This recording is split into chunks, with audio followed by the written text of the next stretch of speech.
What's up, everybody? It's Crowbar, and today Crowbar is ready to pop the platinum on Mirror's Edge Catalyst. In order to do that, we gotta grab one more trophy, the last one I'm missing, which is Peak Performer, which is just to 3-star all the dashes in the game. So we're gonna go ahead and head on over to the first one, which is the All-Com Shuffle. For some reason, I edited out the bit of the footage that actually said its name in-game, and I just jumped right to it, so... but that's what this one is. So first and foremost, this is the first video I've ever made, that's on the channel anyway, in which I pre-recorded the footage and I'm going back over it to do the voiceovers, because I didn't really know how long it would take me to get 3 stars on all of them, so I figured that I'd just record it all in one long session and then edit out all the times that I failed. Which, as you will see, I definitely did.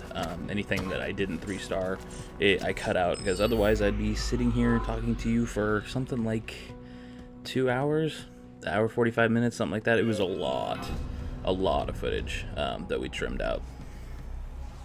Also, this isn't exactly a guide. You could use this as a guide if you wanted to.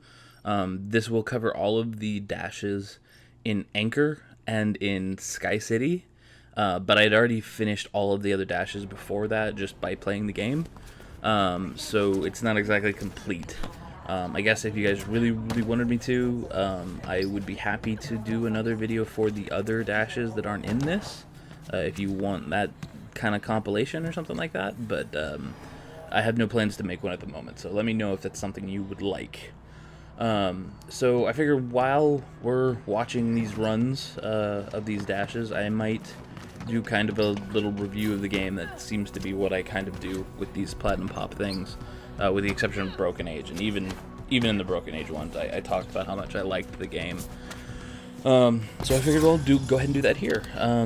And I will say, like, overall, just an overall score, like, I really liked this game. It was a ton of fun, and I genuinely wasn't expecting to like it as much as I ended up liking it, especially considering all of the mixed feedback it was getting from basically everywhere. Even, like, lovers of the old Mirror's Edge were totally split on it as to whether or not it was, like, ruining the franchise, or if it was great, or if it was just like a mediocre game. I ended up having a lot of fun with it. There's a lot more to do, and the game as a whole just feels much more complete than it did the first time around. But we'll get into that in a minute.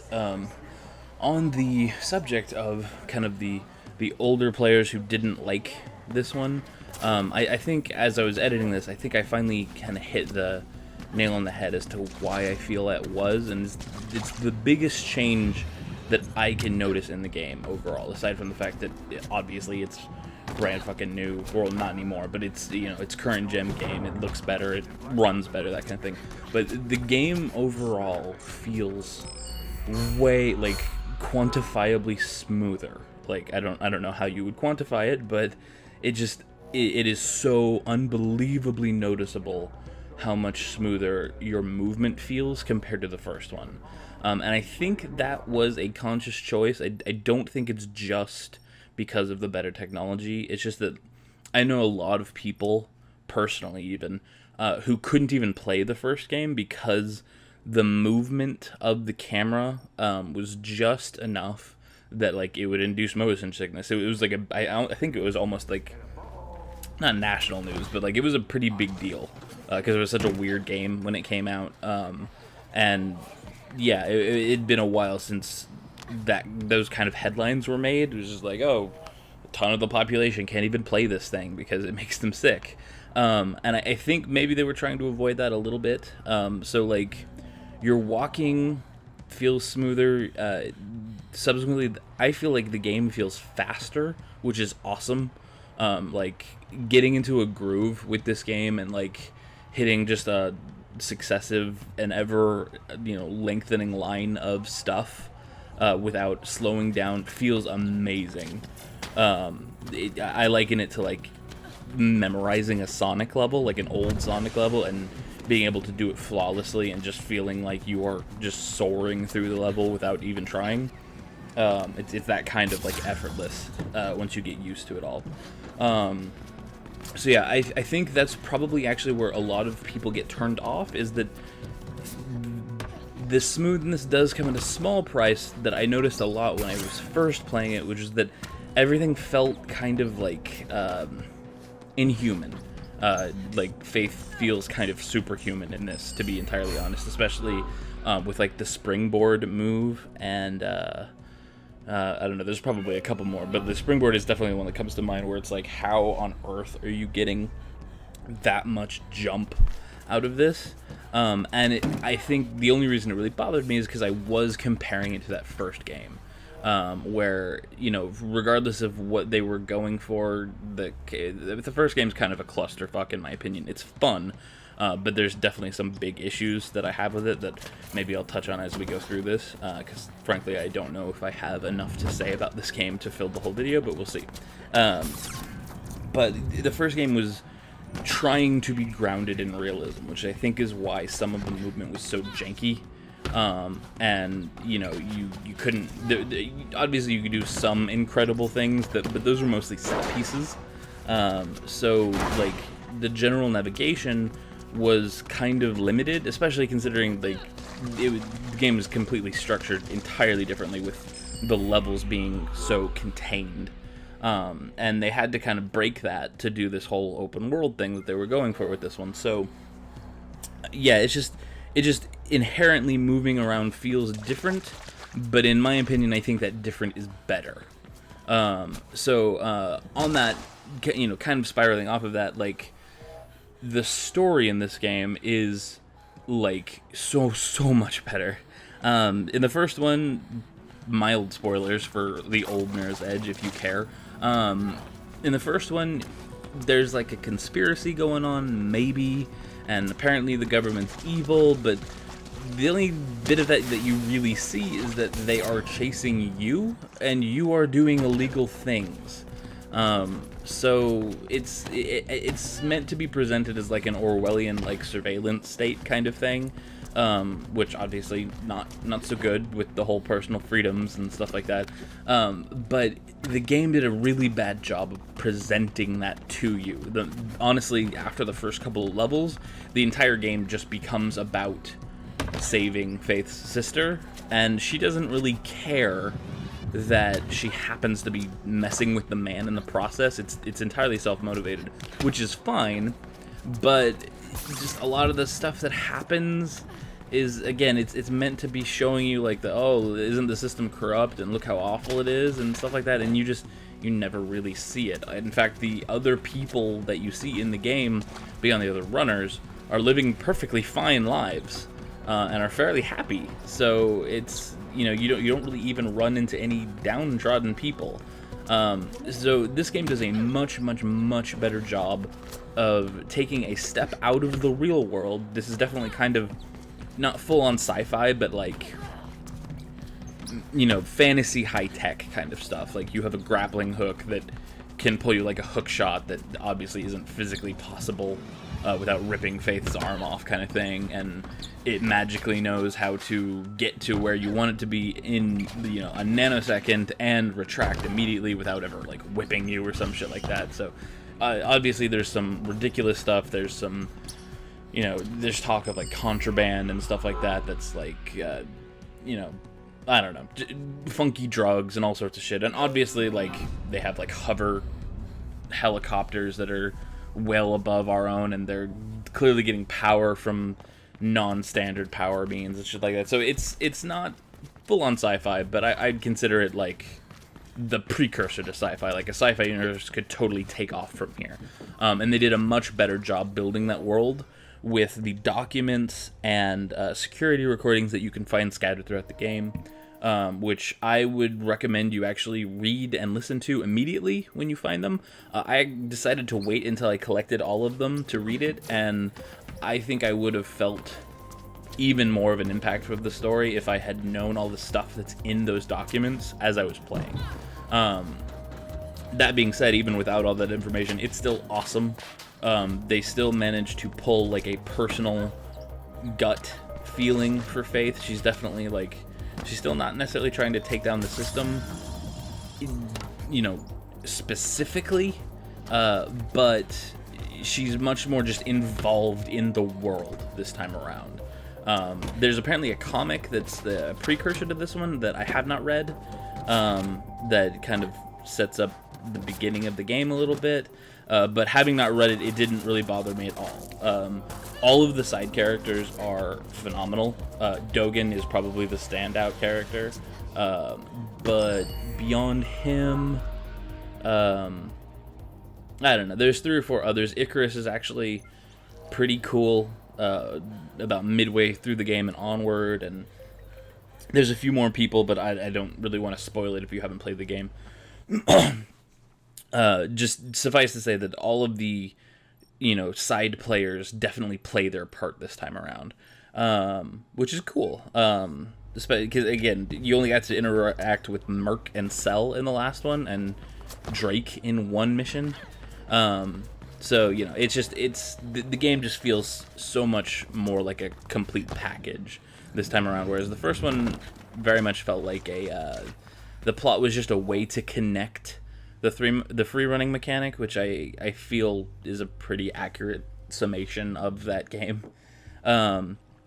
This new Mirror's Edge also pays a lot of lip service to the first game in really fun ways, in my opinion, as well. Like, there's a few characters that like a Celeste is named, but we don't meet her in this game. And like all of the names that they came up with, like Pirandello Kruger was the security force in the first one. In this one, Kruger Sec is the security force, and Pirandello is a clothing company, but they're still a powerful influence in the city that you reside in. Oh, there we go. The game actually feels a little bit like Shadowrun without the magic, if that makes any sense to any of you, where like corporations kind of hold ultimate power, and there's no real government anymore. It's all the corporations. So that the kind of pre-dystopian, I guess, would be a good point to put it at. Like, the civilization hasn't fallen yet for it to be what I would consider an actual dystopia, but we could be headed down that path, sort of thing. The last couple missions, even though I basically knew nothing could happen to Faith, because this is supposed to be the beginning of a new series of games, whether or not it sold well enough to get those green lit, I have no idea. But I knew that she couldn't really die, but I was incredibly tense for the last, I'd say, 3 missions. I just kept waiting for someone to turn on me, or someone to jump me and her to get like really injured or something like that. And I'm not going to tell you whether or not that happens, but it was paced and presented so well. So yeah, like, there's collectibles all over the city. The city is gorgeous, and so much fun to run around. And I personally love Anchor the most. There's so many things to interact with that you can basically run forever in that area without ever just hitting a brick wall. Like, you will occasionally hit on some of the other areas, just because obviously the city has to end somewhere.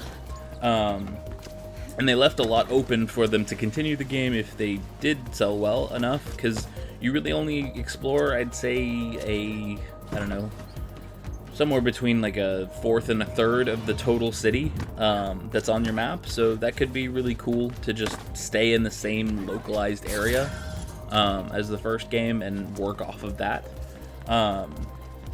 So just to point out a flaw, in my opinion, one thing that does kind of bug me is there's a bunch of collectibles. Most of them have plenty of guides to find them. Actually, all of them do, with the exception of the like salvation missions or interference missions or something like that, which you save a person. I'm missing the only 2 things I'm missing in the entire game are 2 of those missions that I just can't get them to trigger. But there's electronic parts and grid leaks, which are kind of like holograms, and the security recordings and documents and all sorts of stuff to find. But one of the things that they brought back were the secret bags from the first game, which were supposed to be like stashes that like a runner who couldn't finish the job stashed the bag so that someone who was following up could grab it and get it to where it needed to go. Or more importantly, just so that the authorities couldn't get them. And I like that, but one thing that does kind of bother me is they gave some like infinitely replayable missions in this called delivery missions, that you take a thing to a place. It's how you make money. It's how you farm experience in the game if you need to level up more or something like that. And that's a great bit of flavor. But for some unknown reason, every time you get one of those deliveries, it's a small black vial that has whatever it is that needs to be delivered, and you just run it to where it needs to go and drop it off. And you never see, you meet tons of other runners that are like NPCs and stuff. None of them ever are carrying a bag. You never directly interact with one of the bags. And it's a very minor note, but it's something that does genuinely irk me that they bothered to bring that collectible back, but it's still not like really even integrated into the story or the game itself in any meaningful way. So that's a little annoying. I will say this is the last speedrun right here. This is our last dash, which are basically this game's speedruns. It's one of my favorites. This dash is doable way faster than I did, but it's one of the dashes that is most abusable by glitches, and I did all of them without glitches. So I went ahead and just finished this one normally. I'm well aware that I could get a much better time if I jumped to the side of the bridge, or did the pause glitch to get up the slope at the very end, which I may do just because I'm really close to rank red 1, but in any case, it was late when I was recording this. I just wanted to be done. So yeah, all in all, the game I thought it was great. I genuinely don't understand the level of ire it was getting, even from old Mirror's Edge fans. It was just so much fun. It took next to no effort for me to plat it, just because I was having so much fun just losing myself in running. It feels good to go fast, to put it somewhat childishly. Yeah, I don't know. Is there anything? We're getting pretty close to the end. It was actually easier to talk through this than I thought it would be. Anything else I want to mention? I talked about the story. Story's way better. I personally feel like the controls are way better. It feels so much less sticky and more responsive. So people didn't like that you had to like unlock Faith's moves, but once again, people are forgetting that this is a new Faith. She's also getting out of juvie at the beginning of the game. So she's been rusty for like 2 years, so that didn't really bother me at all.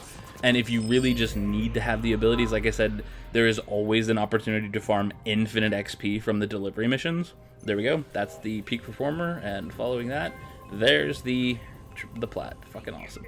I think that's my 3rd plat since I started this channel. I think my 66th in total. But yeah, anyway, that also, you unlock these little bonus things called runner's kits. They're tied to most of the trophies. That will be the last one, which we're gonna jump over, and I'll show you where that is. It's actually very slightly above, it's like on a small catwalk right above where we began, above the Allcom Shuffle dash. So yeah, Christ, yeah, the level up didn't bother. I don't know. I thought the game was incredible. It's one of those things that, like, I've completed it now completely. Obviously, I've got the plat and whatnot. I'm missing those 2 random things, which I'll probably never get because I just don't know where they are. But I still will probably just mess around in it, and that doesn't happen very often with all of the like backlog of games I still have to play. So yeah, I think alright, so we'll pull up the menu here real quick. The last runner kit unlocked the teal ghost echo, which was kind of cool, and like a blue chaos lines or something like that at the bottom. But yeah, that's pretty much it, guys. Thanks for coming and watching. I hope you found this enjoyable or helpful if you're trying to do the dashes. There are faster ways, but these all work to get the 3 stars, obviously. So yeah, thanks for coming, and I'll see you guys real soon. Bye, guys.